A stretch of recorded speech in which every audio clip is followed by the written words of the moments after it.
Uyu munsi na kabiri ku minsi 14 ukwezi n'ukwa karindwi umwaka w'2020 mu Karingi hongeye kumvikana ibitero byari birimo imbunda zikomeye. Abaturage bo mu Karingi bakaba bavuze yuko ari ibitero bya Mayimayi ndetse n'ingabo za FARDC zagabye ku baturage bo mu bwoko bw'abanyamurenge. Twebwe twatangaye kuri uyu munsi amasaha y'isa 8 twabonye igitero kije turatangara. Icyo gitero kiri kumwe n'abasoda kuvuga ngo abasoda baje kudutabara ariko batubesha. None twabiboneye uko abana ntabari kumwe n'abavyeyi ko turagenda twangara tugeze irundu tuzi abana bari. None iyo leta niyo yaje kutumara twemeye kuko ariyo yaje kutumara. None murebe ukuntu mutugira ari yari ifite kudukiza muri mu guhakana ariko ibintu twavyiboneye uno munsi wa none ku masaha 8 abagore n'abana tituzi yo bari ibicika byabaye. None umuraheza abana uko abana nta kintu kimwe umwana muntu ukara amasoka mu nzu ntacyo dufite mu mazu byose uko abana barabura. None niki mubwira abana banyu bari muri leta? Oyaye icyo tubabwira bahaguruke twashize bahaguruke batugwanirire naho ibindi leta ntaci dufitiyeho iyo bazari bishotse natwe abagore ngo dufate izo ntwaro. Mwari mu Karere? Twari mu Karingi yasambutse ntituzi iyo turi tumaze iminsi twikoreye imizigo abagore n'abana ntituzi iyo bari.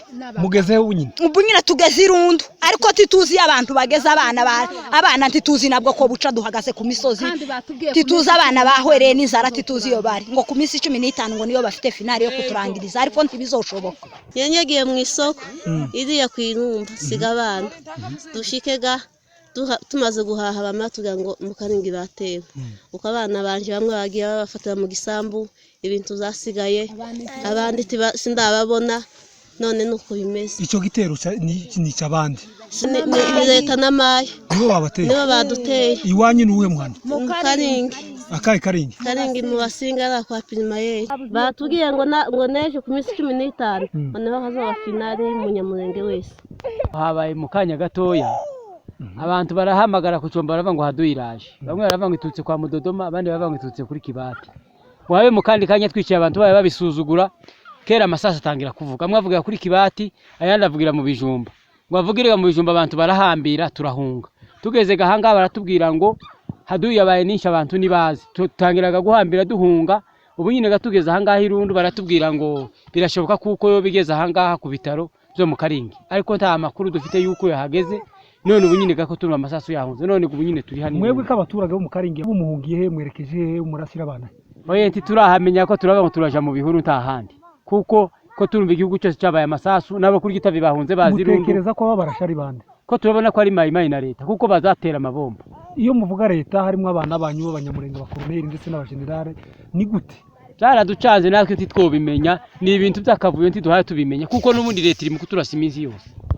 Nyuma yo kuvugana n'abaturage bemeza yuko batewe n'ingabo za FARDC ndetse na Mayimayi twahamagaye umushefu maze nawe atubwira uko yumvise aya makuru ariko we akaba yavuze yuko hari aho ingabo za leta FARDC zafatikanyije n'abaturage maze zisubiza inyuma Mayimayi ariko kandi yavuze yuko ari politiki hari yuko ingabo za FARDC ziza ziri kumwe na Mayimayi nta gushidikanya kuba Mayimayi iri kumwe na FARDC ibyo ntabihakana kandi ngo nta wabitindaho ndetse ngo anabishidikanyeho akavuga yuko ari umukino bakora ariko FARDC yifatikanyije na Mayimayi. Mu masaha 9 n'igice twumva ko indambara ibaye mu Karingi abantu bose bari mu mirima abandi bari mu tuzi twabo abandi bari baje mu centre ya hano mu Madigu batubwira ko ibitero byaturutse ahantu habiri.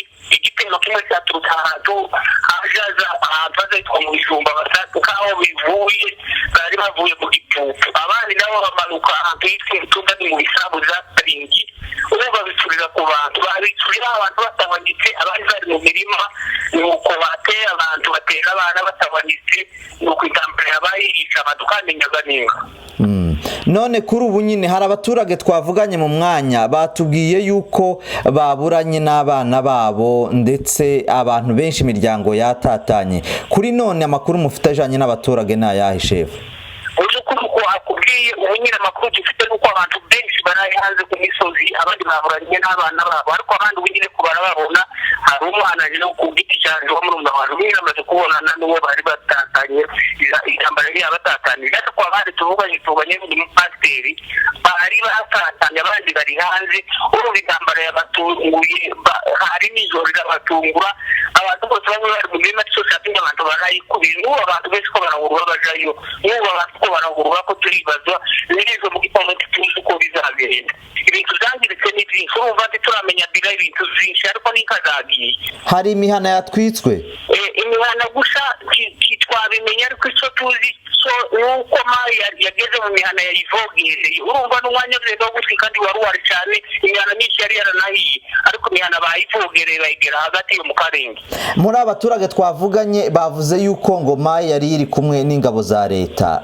mwebwe nk'abashefu ayo makuru namwe mwayamenye kuri ayo ni amakuru twumvishije ntituragira kontrole ngo tubimenye ariko izo arizo zose icyo kigitangaza icyo kiriho n'ubu kuvanga baravanze ariko amakuru amwe nayo duhumuriza nuko batubwiye kuko abasirikare bari bahari ku musirikare witwa Gitenge bavuze kuko abasirikare bino basa n'ababafashije ariko icyo tuzi cyo iyo politike niyo dufite bamwe batubwiye bari kumwe nabo izo si ibintu zo gusikanya kuvanga iyo baravanga